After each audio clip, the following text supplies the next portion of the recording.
ಕೆಲವರಿಗೆ ಕಾಗೆಗಳನ್ನು ಕಂಡರೆ ಎಲ್ಲಿಲ್ಲದ ಸಿಟ್ಟು. ಅವುಗಳು ಕ್ರಾ ಕ್ರಾ ಎಂದು ಕಿರುಚಿದಾಗ ಸಿಟ್ಟು ನೆತ್ತಿಗೆ ಏರುತ್ತದೆ. ಅವುಗಳು ಬಂದಾಗ ಕೆಲವು ಜನರು ಕಲ್ಲಿನಿಂದ ಬಿಸಾಡಿ ಅಥವಾ ಕನ್ನಡಿ ಪ್ರತಿಫಲನ ಮಾಡಿ ಓಡಿಸುತ್ತಾರೆ.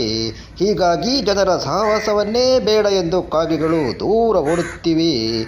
ಅಲ್ಲದೆ ಕಾಗೆಗಳ ಸಂಖ್ಯೆ ಕೂಡ ಕ್ಷೀಣಿಸುತ್ತಿದೆ.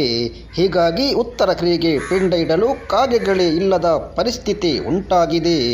ಆದರೆ ನಮ್ಮ ಕಾವೂರಿನ ಜಯನಾರಾಯಣ ಪೂಜಾರಿಗೆ ಕಾಗೆಗಳೆಂದರೆ ಅಚ್ಚುಮೆಚ್ಚು.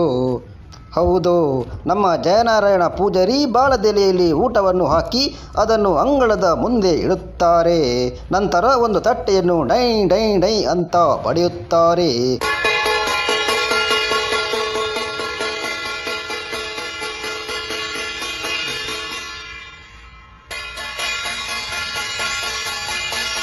ಆ ಸದ್ದು ಕೇಳಿದ್ದೇ ತಡ ಕಾಗೆಗಳು ಎಲ್ಲಿಂದಲೋ ಬಂದು ಕ್ರಾ ಕ್ರಾ ಅಂತ ಕಿರುಚುತ್ತಾ ಜಯನಾರಾಯಣ ಪೂಜಾರಿ ಮುಂದೆ ಬಂದು ಅವರು ಬೆಳೆಸಿಟ್ಟ ಊಟವನ್ನು ಗಬಗಬನೆ ತಿನ್ನುತ್ತದೆ.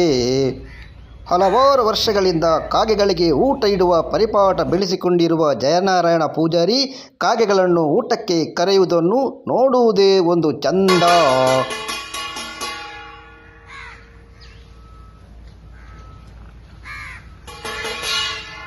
ನೋಡಿದ್ರಲ್ಲ ವೀಕ್ಷಕರೇ, ಪ್ರಾಣಿ ಪಕ್ಷಿಗಳನ್ನು ನಾವೆಷ್ಟು ಪ್ರೀತಿಸುತ್ತೇವೋ ಅವುಗಳು ನಮ್ಮನ್ನು ನಮಗಿಂತ ಡಬ್ಬಲ್ ಪ್ರೀತಿಸುತ್ತದೆ.